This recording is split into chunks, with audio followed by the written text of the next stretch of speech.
Entrevista. Bueno, dimos una vasta presentación de lo que es el libro de Juan Pablo Meneses, Una historia perdida, y lo tenemos en comunicación. Juan Pablo, Jorge Moyano y Hernán Popoc te saludan. ¿Cómo estás? Hola Jorge, hola Hernán, estoy bien ahora conectado con ustedes desde Santiago de Chile. Eso te iba a preguntar, ¿desde dónde te encontrábamos? Porque bueno, uno conociendo un poco tu recorrido, te podíamos encontrar en cualquier parte del mundo, pero bueno, estás en Santiago ahora. Sí, siempre me estoy moviendo, pero ahora estoy en Santiago y la semana pasada estaba ahí en Buenos Aires. Claro, bueno, yo justamente comentaba que a partir de la Feria del Libro conocí esta historia, una historia perdida, y la verdad que, bueno, fue uno de estos hallazgos para mí dentro de la feria, y haber leído tu libro fue como una revelación, sobre todo para motivar a leer también un poco más sobre la historia de Chile, algo que por ahí nosotros conocemos hasta ahí, a tientas, o que tenemos una mirada un poco lineal, ¿no? Y está bueno porque tu libro un poco desanda eso. ¿Cómo se te ocurrió investigar esto, más allá de que obviamente hay una historia personal detrás, ¿no? ¿Por qué elegiste este momento histórico para hacerlo? Sí, bueno, antes quería retomar un poco lo que tú dices, que claro, yo viví mucho tiempo en Argentina y es verdad que teniendo los dos países una frontera tan larga, conozcamos tan poco del uno del otro en cosas como esta, la cosa histórica. Yo cuando vivía en Argentina me daba cuenta que en Argentina Chile es un argumento nomás, que usa un argumento de un lado o del otro para usar, para poner distintos puntos en la carpeta. En Chile estaba pasando un poco parecido con la historia. Vienen los 50 años del golpe y hay muchas cosas que no se han contado bien, que se han mentido, se han escondido, y una de esas fue el bombardeo a Santiago. Uh-huh. Todo el mundo ha crecido creyendo que para el golpe contra Salvador Allende hubo un bombardeo a las monedas, y eso es falso. Hubo un bombardeo a la ciudad de Santiago. Claro.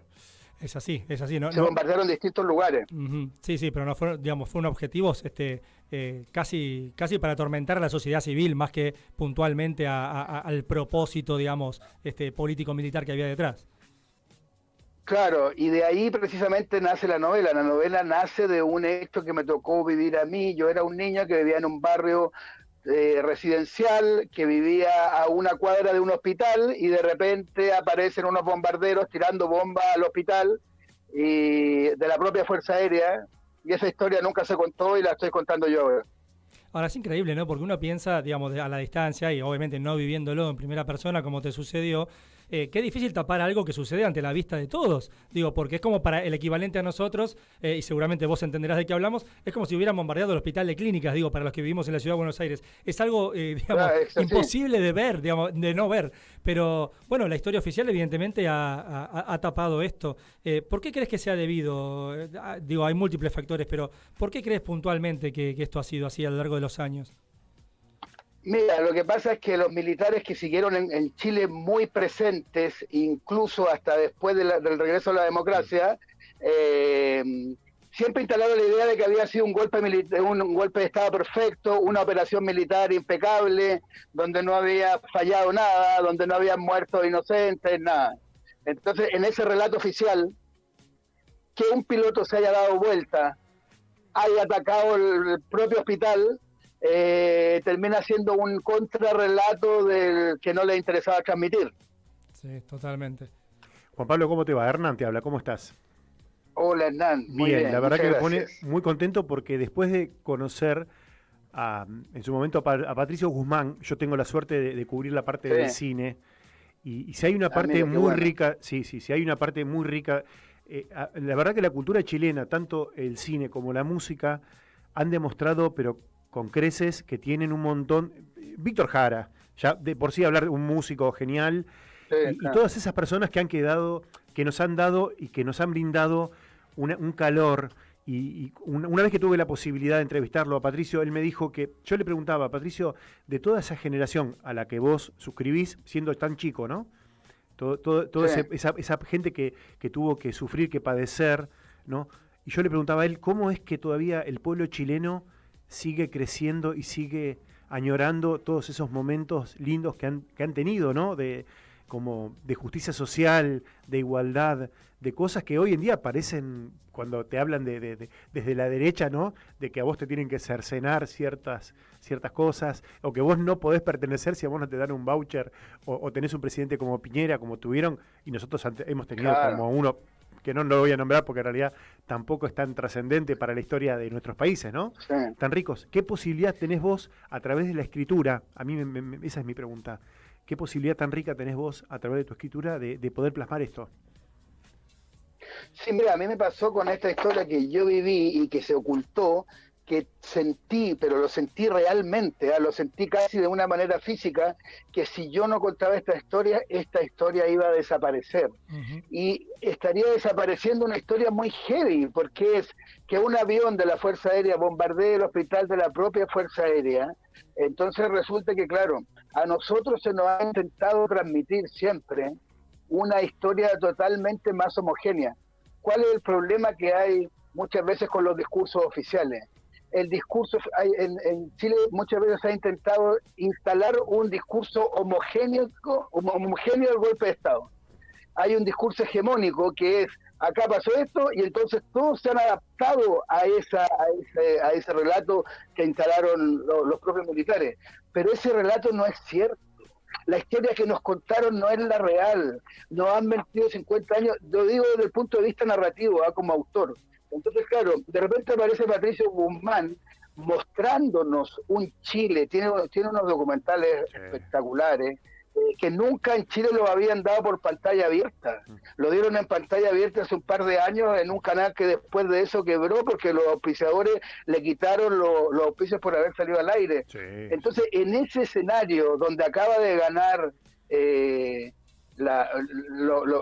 partido político más cercano al pinochetismo, es donde a mí me parece tan relevante rescatar estas historias, pero ni siquiera te digo desde un punto de vista político, sino que desde un punto de vista más de la comunidad, de la tribu, de la sociedad. O sea, no podemos quedarnos sin este relato. Social y cultural, que es muy rico en todo eso Chile. Sí, por supuesto. Sí, y pensaba Juan Pablo en esto, estamos hablando con Juan Pablo Meneses, autor de Una historia perdida, desde Santiago, desde Chile, y pensaba en esto, me sumo a lo que decía Hernán, ¿no? Pensar un poco en el pueblo, en la sociedad chilena, para que nos cuentes un poco más, porque, bueno, nosotros estamos transitando también estos 40 años de democracia y, digamos, los conceptos de memoria, de verdad y de justicia en nuestro país están como muy afianzados, al menos es la imagen que nosotros tenemos. Siempre hay sectores, por supuesto, Hernán me hace caras y lo entiendo, pero digo, hay cosas con las cuales creo que estamos todos más o menos de acuerdo. Y veo que en Chile eso a la distancia no pasa. Decime vos hasta dónde me equivoco, pero digo, digamos, no hubo desandar ese camino. En la Argentina hubo desde políticas públicas llevado políticas de Estado y, por supuesto, organizaciones civiles, ONGs y demás actores que se han involucrado. ¿Por qué falta eso en Chile? ¿Crees que todavía es una deuda pendiente? Sí. No, me parece que son batallas que nunca se terminan de ganar o nunca se terminan de instalar. Yo estoy de acuerdo contigo que en Argentina se avanzó mucho en un momento, pero de repente apareció Menem y se retrocedió mucho también. Sí, claro, o sea, no son cosas ganadas, no son cosas ganadas hasta de por vida, digamos. De hecho, estuve yo en la feria, se me ocurrió meterme al lanzamiento del libro de Milei. ¿Por qué hiciste eso? Porque al final, tú sabes, como el cronista no puede consigo mismo, ¿no? Sí, claro. Entonces, te saliste de la vaina, claro. Me colé por ahí, entré y la cosa que estuve adentro de él, cuando él aparece caminando. Milei tiene la mística de los titanes en el ring. Era muy loco estar viendo ahí cómo la gente le gritaba y él decía, ¿y cómo está la casta? Y era como titanes en el ring. Pero claro, resulta que ese tipo, si llega a ganar, quizás no ahora o después, no sabemos lo que va a pasar. Sí, claro. No sabemos lo que va a pasar. Entonces, claro, siento que hay que ir contando este relato constantemente y renovándolo. Una historia perdida es un relato sobre el golpe en Chile totalmente renovado, una visión nueva, nuevas teorías, nuevos entrevistados.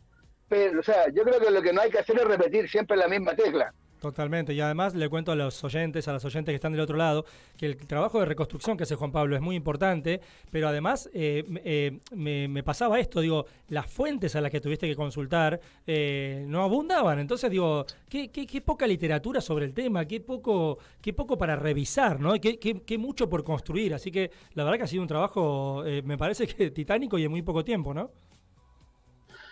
Sí, era muy complicado, era imposible chequear además todas las informaciones. Hay muchas versiones dando vuelta, en Chile corren mucho las versiones, y sobre todo de este caso. Entonces por eso yo lo termino publicando como una novela, claro, porque no se termina de chequear toda la información.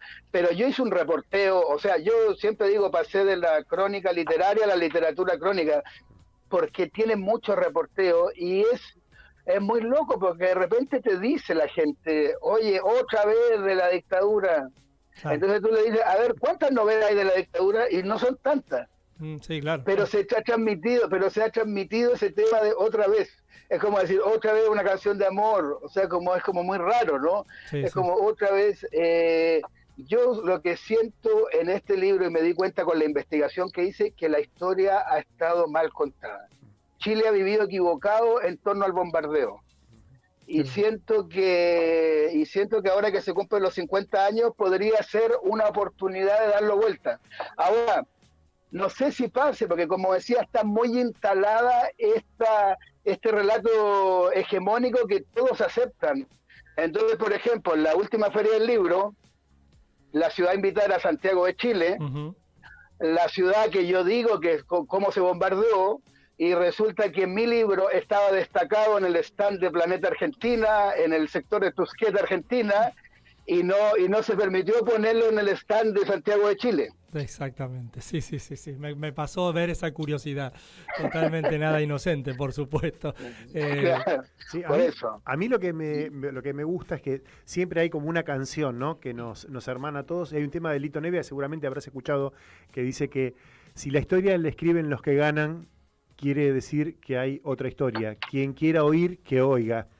Y yo no sé si lo puedo parafasear, pero me parece que vos también recogés el guante de un Walsh, de una persona que que puede narrar y que tiene la obligación de hacerlo desde el punto de vista social, ¿no?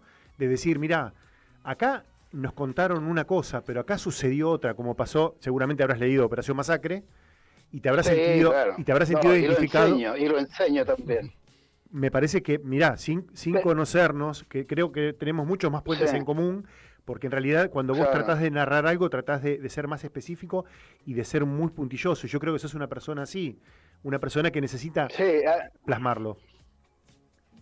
Sí, mira, en el libro aparece Rodolfo Walsh mencionado varias veces, y también aparece otro argentino con el que yo conocí, fui su relator, que es Tomás Eloy Martínez, que él trabajó mucho sobre la idea de que las historias oficiales que nos cuentan muchas veces están... De hecho, en muchos aspectos, él terminó escribiendo mucho sobre Perón, mucho a partir de la ficción, porque muchas veces los documentos oficiales estaban todos contaminados. Exacto. Pero claro, Rodolfo Walsh transmite mucho esa idea de... O sea, no nos podemos convencer que la historia la escriben los que ganan, pero termina siendo así. De hecho, el caso más emblemático que está mencionado en el libro, porque este tema de quienes escriben la historia es parte central del libro finalmente, ¿no? Porque esta historia la escondieron los que ganaron. Claro. Y ganaron para siempre, porque después han venido gobiernos de izquierda que no han tratado de cambiar esa historia porque ya la dejaron escrita esto. Y el que trabajaba mucho sobre esa idea era Churchill, que no solo escribió él la historia como vencedor de la Segunda Guerra Mundial, sino que lo más descarado que 2 años después de haber publicado su libro, le dieron el Premio Nobel de Literatura. Bueno, a Obama también le pasa lo mismo, ¿eh? Claro, sí. A Obama también, Obama bombardeó y también le dieron premio. Claro, el de Obama se lo dieron a La Paz, a la locura. Sí, a este se lo dieron a la literatura y escribía con los codos. Es un chiste de Capusotto, sí. Juan Pablo, las últimas 2 cortitas para liberarte y agradecerte este contacto, y ojalá que algún día que estuvieras en Buenos Aires, bueno, en el futuro nos podamos encontrar para charlar más ameno. ¿Cuándo se agota una investigación? Porque digo, puertas cerradas te encontrás siempre. ¿Cuándo es el punto, o al menos en esta, cuándo fue que dijiste, bueno, la investigación hasta acá llegó, quizás el día de mañana se retoma, Mira, el libro que a mí me costó más terminarlo, lo escribí ahí en Argentina, se llama La vida de una vaca. Yo me compré una vaca en La Plata, seguí su vida durante 3 años, y ese libro lo pude terminar solo y exclusivamente porque entré a terapia. Porque si no, no lo hubiera podido terminar nunca, porque en Argentina el tema de la carne y de la vaca es un tema infinito. Estaba en la noche haciendo zapping, de repente pasaba por el canal rural, daban una noticia de algo y decía, puta, me falta esto para la historia. No lo podía terminar nunca. Entonces resulta que de ahí aprendí con esa terapia que era bueno ponerse deadline, ¿no? Y yo siento que con el deadline uno se empieza a apurar y al final empieza a aparecer todo lo que uno...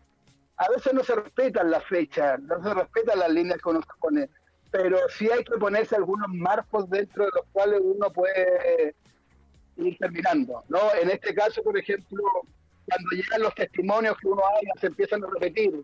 Cuando los lugares que uno va ya son más o menos las mismas historias o son los mismos lugares, ya es como que es momento de ir cerrando por fuera, digamos. Claro, claro. Y la última, bueno, ¿hasta dónde va a llegar una historia perdida? ¿Cuál es el camino que crees que va a recorrer ahora? Mira, ahora, bueno, ya se lanzó en Chile, en México, en Argentina, ahora en un par de semanas voy a Perú, después va a salir en Colombia, la están leyendo en Francia, en otro idioma, y me han hablado para ver si hacen una película. Pero claro, el tema de las películas son procesos muy largos, muy lentos, sí. Pero a mí lo que me interesaría y que estoy esperando ver es qué pasa el 11 de septiembre cuando se cumplan 50 años de ese recuerdo que me pasó a mí. Claro. Totalmente.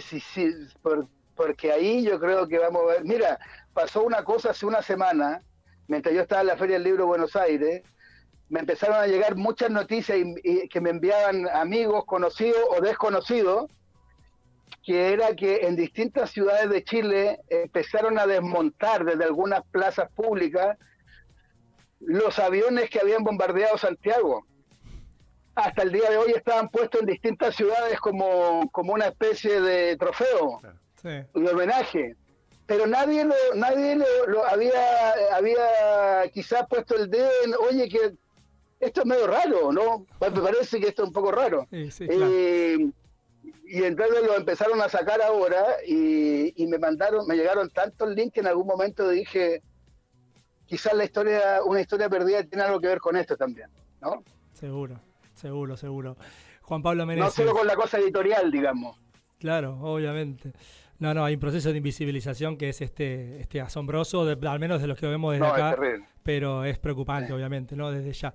Bueno, felicitamos tu intención, tu propósito y tu puesta en valor de esta historia y nada, el abrir los ojos, el querer construir una sociedad mejor a partir de tu lugar, ¿no? Que es el de la denuncia y el de, por supuesto, poner en superficie algo que quieren todo el tiempo esconder. Juan Pablo Meneses, muchísimas gracias por este contacto con Vientos de Colores. Gracias por hacernos bailar a los que sobran. Ya sabes el mensaje, muchas gracias, ¿no? A usted. Y si te llegas a acusar, mandale un beso grande, que lo queremos mucho acá en Argentina. Gracias. Buenísimo, ya. Oye, gracias a usted y a los auditores que traten de leer Una historia perdida, porque yo sé que van a enganchar. Totalmente. Gracias, Juan Pablo. Gracias, Juan Pablo. Chao. Mandanos un WhatsApp